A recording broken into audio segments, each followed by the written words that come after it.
Good evening students, welcome back to your own channel जिसका नाम है कुंडू क्लासेस।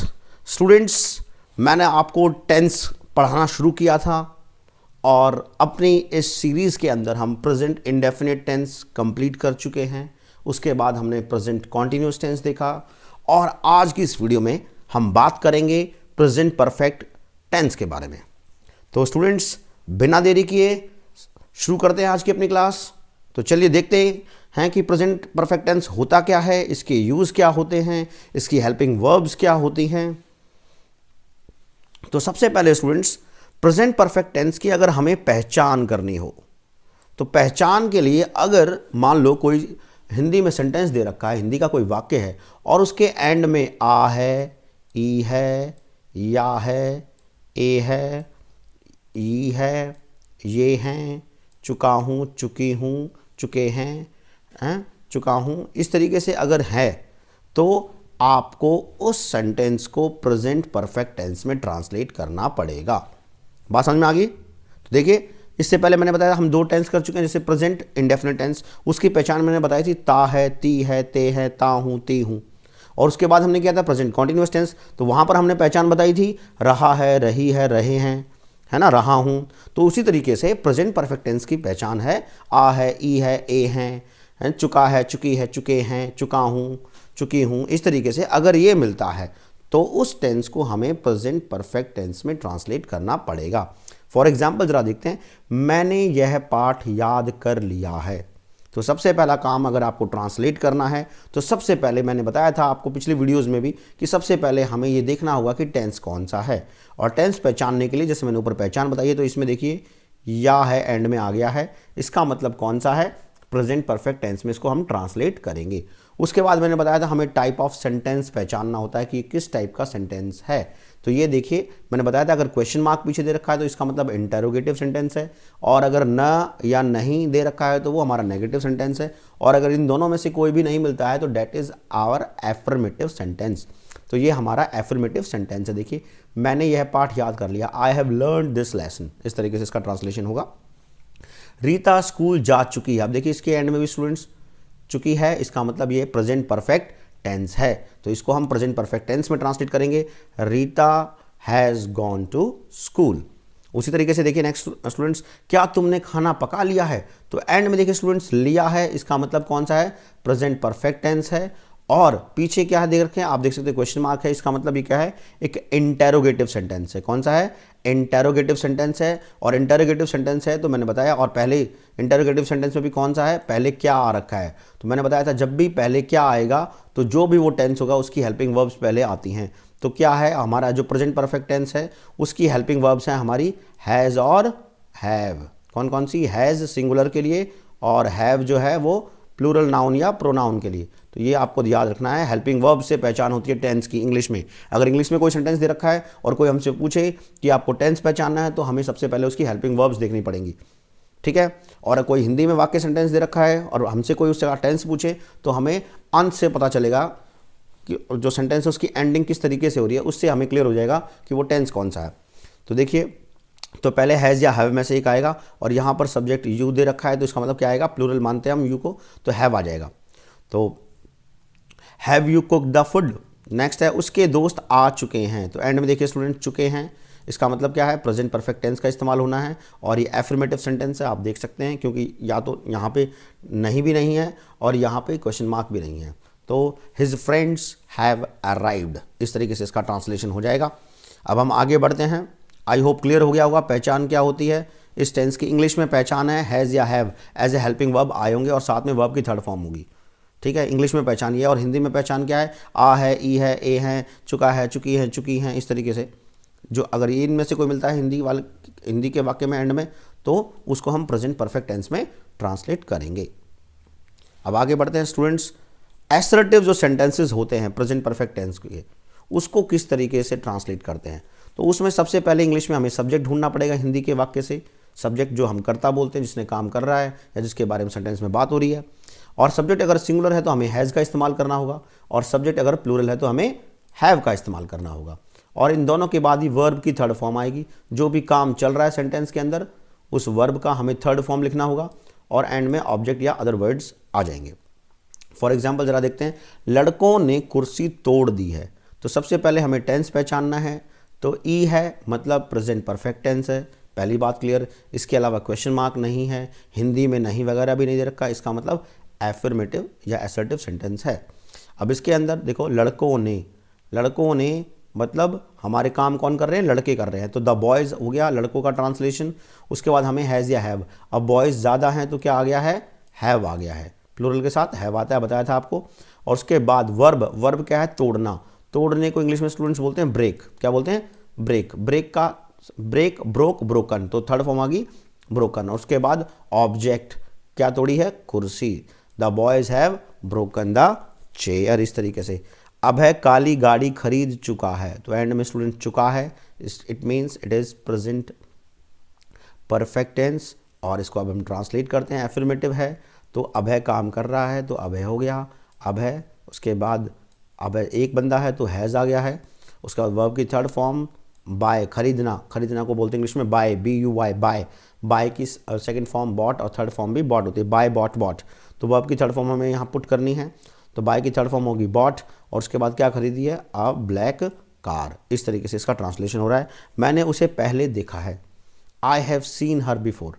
मैंने मीन्स आई, और आई को मैंने बताया था हम प्लूरल कंसिडर करते हैं, तो यहाँ पे हैव आ गया आई के साथ, और फिर वर्ब की थर्ड फॉर्म सीन, और फिर उसे मीन्स हर, और पहले मीन्स बिफोर, पहले। I have seen her before. इस तरीके से असर्टिव सेंटेंसेस को हम ट्रांसलेट करेंगे प्रेजेंट परफेक्ट टेंस में। नेक्स्ट, नेगेटिव सेंटेंसेस का क्या सीन है देखते हैं ज़रा। तो नेगेटिव सेंटेंसेस में पहले हमें सब्जेक्ट ढूंढना होगा, then same helping verbs has या have depends on the subject. Subject मैंने कहा सिंगुलर है तो हैज़ यूज़ करेंगे, सब्जेक्ट अगर प्लूरल है तो हैव यूज़ करेंगे। उसके बाद नॉट आ जाएगा, देन जो भी वर्ब दे रखी है उसकी थर्ड फॉर्म यूज़ करनी है, एंड देन ऑब्जेक्ट। ठीक है, बिल्कुल एफर्मेटिव में, और इसमें थोड़ा सा ही डिफरेंस होता है सिर्फ नॉट का। तो देखते हैं, मेरी मम्मी बाजार से सब्जी नहीं लाई है, तो यहाँ काम कौन कर रहा है, मेरी मम्मी, तो सब्जेक्ट कौन हो गया, माय मदर। ठीक है, और मम्मी एक ही है इसलिए हैज़ आ गया, और हैज़ के बाद क्या आएगा, नॉट आ गया। देन वर्ब की थर्ड फॉर्म सब्जी लाना को इंग्लिश में बोलते हैं ब्रिंग, ब्रॉट, तो यहाँ पे थर्ड फॉर्म होगी ब्रॉट। और क्या नहीं लाई है, सब्जियाँ, ऑब्जेक्ट क्या है, सब्जी, तो सब्जी हो गया vegetables and from the market. इस तरीके से my mother has not brought vegetables from the market, इस तरीके से इसका ट्रांसलेशन हो जाएगा। वह अभी तक पार्टी में नहीं पहुंचा है, तो वह मीन्स ही सिंगुलर होता है इसलिए हैज़ आ गया, और नेगेटिव है साथ में तो नॉट आ गया। He has not, then verb की थर्ड फॉर्म होता है पहुंचना को इंग्लिश में बोलते हैं अराइव्ड। ठीक है, ही has not arrived at the party yet, अभी तक का स्टूडेंट्स इंग्लिश में जो ट्रांसलेशन होता है येट, क्या होता है, येट, आप याद रखिएगा, वह अभी तक पार्टी में नहीं पहुंचा है, ही has not arrived at the party yet. Next है, मेरे घर कोई नहीं आया है, तो कोई नहीं को इंग्लिश में बोलते हैं नो वन, और नो वन एक इंडेफिनिट प्रोनाउन है, इसके साथ सिंगुलर वर्ब यूज होती है, हैज़ आ गया। देन वर्ब की third form come, came, come, और मेरे घर means to my house, no one has come to my house, इस तरीके से। तो आप देख सकते हैं स्टूडेंट्स, हर टेंस के एंड में आ है, ई है, ए है, या चुका है, चुकी है, इनमें से कुछ ना कुछ मिलेगा। देखिए यहाँ पर या है आ गया है, ठीक है ना। नेक्स्ट चलते हैं, इंटेरोगेटिव सेंटेंसेस का किस तरीके से ट्रांसलेशन होता है। तो स्टूडेंट्स मैंने बताया था इंटेरोगेटिव सेंटेंसेस हमारे दो टाइप के बन सकते हैं, या तो शुरू में हिंदी के वाक्य में क्या आए, और अगर शुरू में हिंदी के वाक्य में क्या आएगा तो स्टार्टिंग में हमें हेल्पिंग वर्ब से करनी होगी। और अगर दूसरा टाइप का बनता है कि हिंदी के वाक्य में शुरू में क्या नहीं आएगा, उसमें क्या, कब, कैसे, क्यों, कहाँ, ये सब वाक्य के बीच में आता है, तो वो जो सेंटेंसेस होते हैं उनको हम WH फैमिली वाले बोलते हैं, वो उस तरीके से ट्रांसलेट होते हैं। तो पहले हम देखते हैं क्या वाले। तो देखते हैं, क्या मैंने तुम्हें धोखा दिया है, तो देखिए आ है एंड में आ गया है तो प्रेजेंट परफेक्ट टेंस है। इसके अलावा टाइप ऑफ सेंटेंस इंटरोगेटिव है, और स्टार्टिंग में क्या आया है, तो क्या है तो मतलब पहले हेल्पिंग वर्ब आएगी, मतलब पहले या तो हैज़ आएगा या हैव आएगा, it depends on the subject. Subject क्या है, मैंने को इंग्लिश में बोलते हैं स्टूडेंट्स आई, क्या बोलते हैं, आई के साथ हैव आता है स्टूडेंट, इसलिए पहले आ गया हैव आई। उसके बाद वर्ब की थर्ड फॉर्म, वर्ब क्या है, धोखा देना, धोखे देने को इंग्लिश में बोलते हैं स्टूडेंट्स डिसीव, तो डिसीव की थर्ड फॉर्म होगी डिसीव्ड। और फिर तुम्हें को इंग्लिश में बोलते हैं you, have I deceived you, इस तरीके से इसका ट्रांसलेशन हो गया। क्या तुमने उसका नाम सुना है? तो अब देखो तुमने, अब यहाँ पर फिर वही बात है, वाक्य की शुरुआत में क्या आ गया तो पहले हेल्पिंग वर्ब आएगी, और हेल्पिंग वर्ब मैं हमेशा बोलता हूँ it depends on the subject. Subject क्या है? तुमने। तुमने मीन्स यू को प्लूरल कंसिडर करते हैं, इसलिए पहले सब्जेक्ट आ गया, पहले हेल्पिंग वर्ब आ गई हैव यू, देन वर्ब की थर्ड फॉर्म, हियर की थर्ड फॉर्म होता है heard. Students, have you heard his name, and and में क्वेश्चन मार्क। तो इस तरीके से इंटरोगेटिव सेंटेंस को हम ट्रांसलेट कर रहे हैं। नेक्स्ट है, क्या तुमने, उसने तुम्हें अंग्रेजी नहीं पढ़ाई है? तो has he not taught you English. तो अभी स्टूडेंट्स देखिए यहाँ पर पहले क्या आया था, तो मैंने बताया पहले हेल्पिंग वर्ब आएगी, और हेल्पिंग वर्ब डिपेंड करेगी सब्जेक्ट पे। सब्जेक्ट है उसने, उसने को इंग्लिश में बोलेंगे ही, और ही सिंगुलर कंसिडर होता है, इसलिए पहले आ गया हैज़। ठीक है, has he, then interrogative negative है तो फिर हैज़ ही, और उसके बाद नॉट आ गया हमारे पास वर्ब की थर्ड फॉर्म। वर्ब है पढ़ाना, पढ़ाने को इंग्लिश में बोलते हैं टीच, टीच की थर्ड फॉर्म टॉट, और तुम्हें, तुम्हें मीन्स यू, इंग्लिश। ठीक है, इस तरीके से हम इंटरोगेटिव सेंटेंसेस को भी ट्रांसलेट कर सकते हैं। अब हम बात करते हैं इसकी सेकंड टाइप के, इंटरोगेटिव का सेकंड टाइप, WH फैमिली वाला। मैंने बताया था WH फैमिली वाला वहाँ एप्लीकेबल होता है जब वाक्य के बीच में क्या, कब, कैसे, क्यों ये दिया हो, मतलब वाक्य की शुरुआत में क्या ना दे रखा हो, शुरुआत में क्या ना दिया हो। तो जैसे आपने यह काम कैसे किया, तो अब देखिए वहाँ हमारे सेंटेंस के बीच में कैसे आया है और वाक्य की शुरुआत क्या से नहीं हुई है, इसका मतलब ये WH फैमिली वाला है। तो इसलिए अब देखते हैं, या है आया है मतलब प्रेजेंट परफेक्ट टेंस है। तो अब कैसे को इंग्लिश में, तो पहले हमें ढूंढना है कि बीच में WH वाला है कौन सा वर्ड है। तो कैसे को इंग्लिश में बोलते हैं हाउ, हाउ, उसके बाद हेल्पिंग वर्ब आएगी। देखिए स्टूडेंट्स, WH फैमिली, उसके बाद हेल्पिंग वर्ब। हेल्पिंग वर्ब हमेशा डिपेंड करती है सब्जेक्ट के ऊपर। सब्जेक्ट क्या है? आपने, आपने को इंग्लिश में बोलते हैं यू, और यू प्लूरल मानते हैं, इसलिए क्या आ गया have, how have you, then उसके बाद वर्ब की थर्ड फॉर्म। वर्ब क्या है? करना, है ना, कैसे किया, करना, करने को इंग्लिश में बोलते हैं डू, और डू की थर्ड फॉर्म डन होती है, डू, डिड, डन, और यह काम means this work, how have you done this work. इस तरीके से इसको ट्रांसलेट हमने कर दिया। आपने उसे क्या दिया है?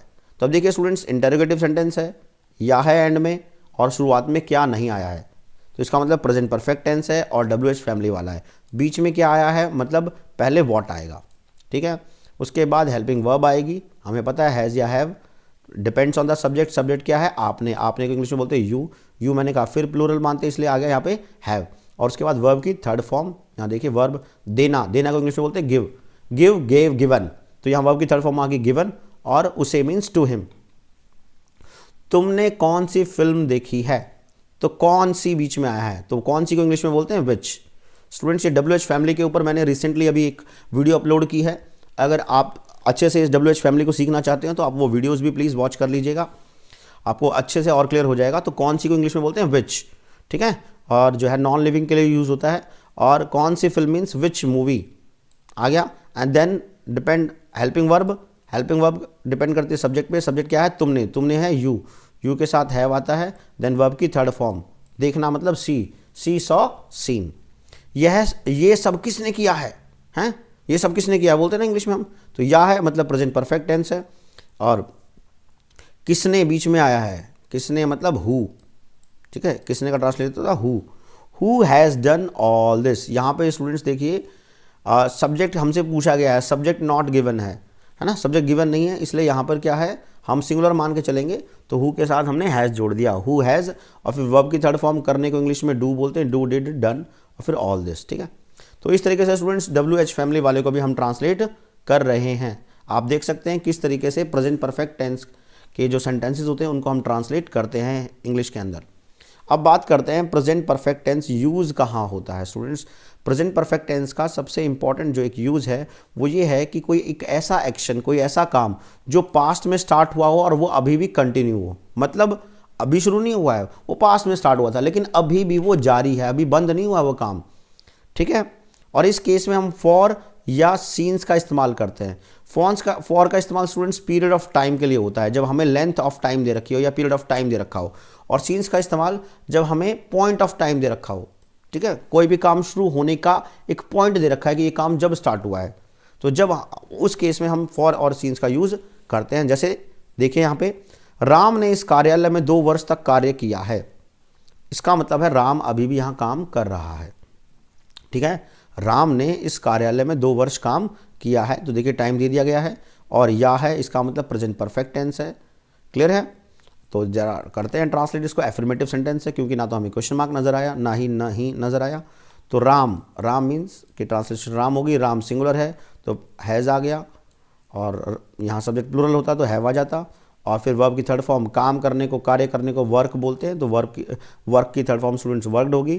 ठीक है, इस कार्यालय में, in this office for 2 years। अब बच्चे स्टूडेंट्स कंफ्यूज हो जाते हैं कि यहाँ फॉर आएगा या सीन्स आएगा। देखिए स्टूडेंट्स, यहाँ पीरियड दिया हुआ है। जैसे क्लास में आपका पीरियड होता है 40 मिनट का, आधे घंटे का, तो वो पीरियड अवधि बोलते हैं हिंदी में। अगर अवधि दी हुई है तो फॉर आएगा, लेकिन अगर अवधि नहीं दी हुई तो सीन्स आ जाएगा, सिंपल सी बात है। तो यहाँ अवधि दे दी कि 2 साल, तो यहाँ फॉर आ गया। ठीक है ना, मैं यहाँ 10 साल से रह रहा हूँ, तो आई, मैं मीन्स आई, और आई के साथ हैव आता है, फिर वर्ब की थर्ड फॉर्म लिव्ड, और यहाँ मीन्स हियर, और फॉर 10 years। तो 10 years भी देखो स्टूडेंट्स अवधि दे दी, मतलब ये बंदा 10 साल से यहाँ रह रहा है, मतलब 10 साल पहले आया था और अभी भी ये कंटिन्यू यहीं पर रह रहा है। आई होप क्लियर हो गया होगा। कोई ऐसा इवेंट, कोई ऐसा काम, कोई ऐसा एक्शन जो पास्ट में स्टार्ट हुआ था लेकिन वो अभी भी जारी है, अभी भी बंद नहीं हुआ है, अभी भी वो कंटिन्यू है, तो उस जो एक्शन को हम प्रेजेंट परफेक्ट टेंस में बताते हैं, उस में हम प्रेजेंट परफेक्ट टेंस का इस्तेमाल करते हैं, चाहे लिखने की बात हो चाहे बोलने की बात हो। नेक्स्ट है कुछ ऐसे एक्शंस, ठीक है, सिंगल एक्शन और repeated actions which happen at some unknown time in past. कोई ऐसा इवेंट जो पास्ट में हुआ हो बट क्या है, टाइम नॉट गिवन हो, टाइम नहीं दे रखा। आगे बात समझ में क्लियर है? उसका जो है अननोन टाइम है। जैसे मैंने यह फिल्म पहले ही देख ली है। अब देखो ई है, इसका मतलब प्रेजेंट परफेक्ट टेंस है। ठीक है, मैं इसे फिर से नहीं देखना चाहता। ठीक है, तो अब ता है आगे, इसका मतलब प्रेजेंट इंडेफिनिट है। तो देखते हैं, मैंने यह फिल्म पहले ही देख ली है। तो आपने फिल्म पहले देखी, मतलब कल परसों, आपने गिवन नहीं किया कि मैंने कल देखी परसों देखी है। ठीक है, बस आपने देख लिया, पास्ट में काम कर चुके हो, लेकिन टाइम गिवन नहीं है। ठीक है ना, तो इसका मतलब हम यहाँ पे प्रेजेंट परफेक्ट टेंस का इस्तेमाल करेंगे। जैसे I have already seen that film या movie, I don't want to see it again. ठीक है, क्या तुम कभी जर्मनी जा चुके हो? ठीक है, क्या क्या आ गया पहले स्टूडेंट्स? तो पहले हेल्पिंग वर्ब आएगी, हम सबको पता है, और प्रेजेंट परफेक्ट टेंस चल रहा है तो हमारी हेल्पिंग वर्ब है हैज़ या हैव। तो depends on the subject, subject हमारा यू है इसलिए यहाँ क्या आ गया, हैव आ गया। Have you ever been to Germany? ठीक है, क्लियर है? It doesn't matter when you went, depend ये नहीं करता कि तुम गए कब थे, बस जानना ये चाहते हैं कि तुम वहाँ पे गए हो या नहीं गए हो। ठीक है, नेक्स्ट है, वे उस रेस्टोरेंट में कई बार खा चुके हैं। तो उन्होंने पहले भी खाया है, टाइम नॉट गिवन है, तो they have eaten at that restaurant many times. ठीक है ना, वे मीन्स दे के साथ प्लूरल आएगा, हैव आएगा।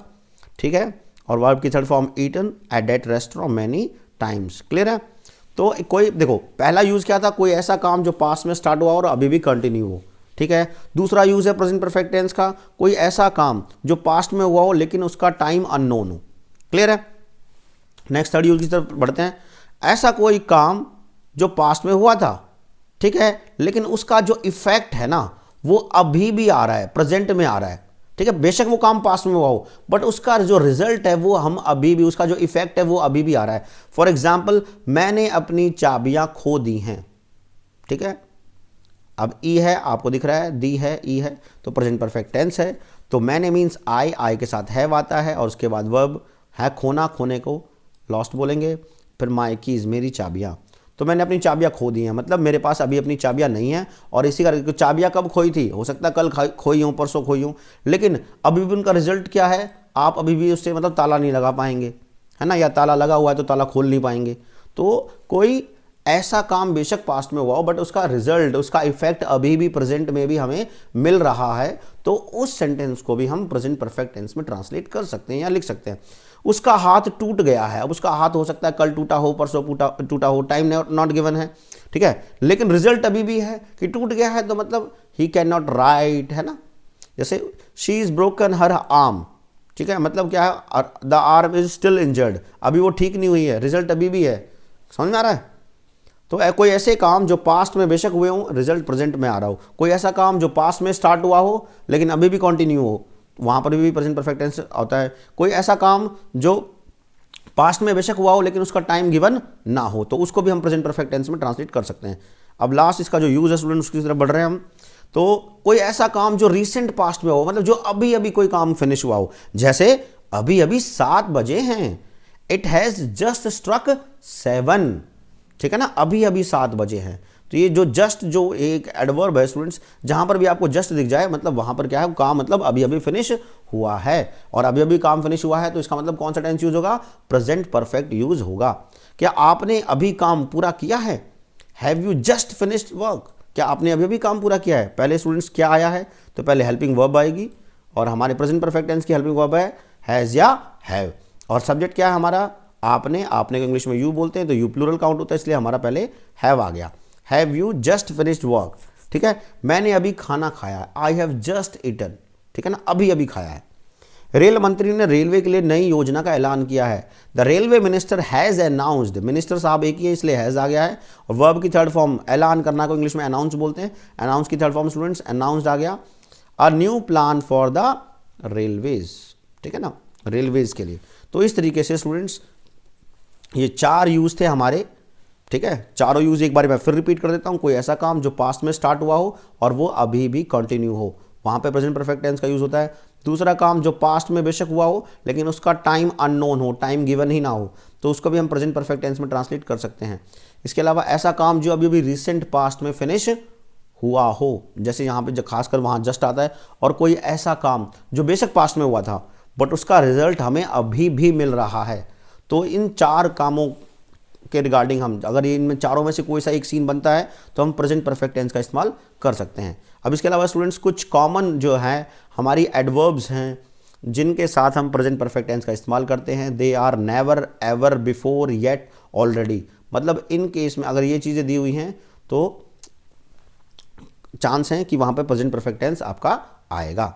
जैसे मैंने उसे पहले देखा है, I have seen her before, ठीक है, पहले दिया हुआ मतलब बिफोर, वे पहले ही आ चुके हैं, they have arrived, already arrived, already means पहले ही, ठीक है, पहले ही को इंग्लिश में कहेंगे ऑलरेडी ही, ठीक है। और कुछ एडवर्ब्स ऐसी होती है टाइम की जिनके साथ प्रेजेंट परफेक्ट टेंस का भी इस्तेमाल नहीं होता, ठीक है, जैसे yesterday, last week, last year, ठीक है ना। अगर इनमें से कोई दे दिया, लास्ट ईयर दे दिया हो या लास्ट वीक दे दिया हो, है ना, या हिंदी में कल, है ना, 2 साल पहले, 5 साल पहले, इस तरीके से कुछ हो, पिछले हफ्ते, तो हमें प्रेजेंट परफेक्ट टेंस वहाँ यूज़ नहीं करना, हमें वहाँ पे सिंपल पास्ट टेंस का इस्तेमाल करना होगा, मतलब पास्ट इंडेफिनिट टेंस का इस्तेमाल होगा। जैसे आई सॉ रानी येस्टरडे, अब मैंने कल देखा, यहाँ पर येस्टरडे आ गया, इसका मतलब पास्ट इंडेफिनिट टेंस आएगा। ऐसे ही एगो आ गया, मतलब पास्ट इंडेफिनिट टेंस आएगा।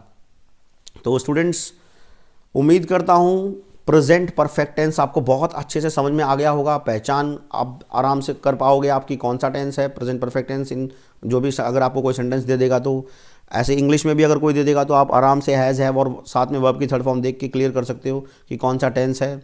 आपको पता चल गया होगा किन किन केसेस में कहाँ कहाँ हम यूज़ कर सकते हैं प्रेजेंट परफेक्ट टेंस। स्टूडेंट्स अगर आपको वीडियो अच्छी लगी हो तो प्लीज़ वीडियो को लाइक कर दीजिए, चैनल को अगर आपने अभी तक सब्सक्राइब नहीं किया है तो चैनल को फटाफट सब्सक्राइब कर दीजिए और बेल आइकन को प्रेस कर दीजिए ताकि आगे आने वाली कोई भी वीडियो आपसे मिस ना हो। और स्टूडेंट्स वीडियो अच्छी लग रही है तो अपने दोस्तों का भी कुछ भला कर दीजिए, उनको वीडियो शेयर कर दीजिए।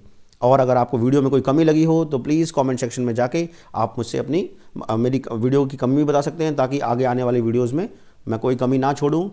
और स्टूडेंट्स कोई डाउट हो तो आप कमेंट सेक्शन में जाके अपना डाउट भी पूछ सकते हैं। तो स्टूडेंट्स जल्दी मैं आपसे प्रेजेंट परफेक्ट कॉन्टिन्यूअस टेंस की वीडियो के साथ मिलूंगा मैं, जब तक के लिए बाय बाय।